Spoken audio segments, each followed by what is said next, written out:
I'm often asked by people in the church and even leaders in the church, okay, I want to lead this church to make disciples more effectively. Where do I even begin? We're doing all these things. So where do we even start? Well, my encouragement is always, first and foremost, start personally. Like, disciple making is at the core, not a top-down thing. It's a bottom-up thing. And so start making disciples in your life. Who are you intentionally pouring your life into? Who are you intentionally investing the gospel in? Who are you joining arms with and going into a lost community and sharing the gospel with? And so to begin there, and it's grassroots disciple making. I mean, this is Jesus. When he began his ministry, he didn't get together crowds and set up systems and structures. He poured his life into 12 men. And so to start there.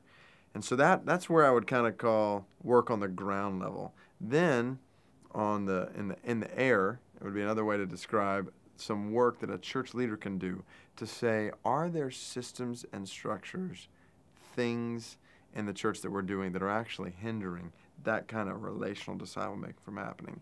And if they are, or not even hindering it from happening, but hindering it from being prioritized, are there good things that we're doing in the church that are keeping this best thing from happening?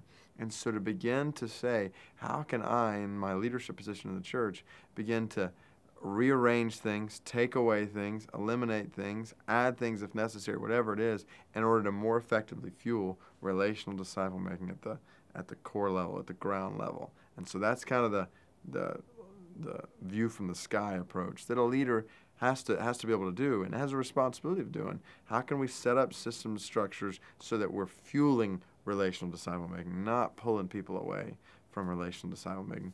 At the core of all that, I would say to any church leader to try to do any of that on a personal level, on a church level, apart from shepherding people with the word, is a battle that will be fought in vain.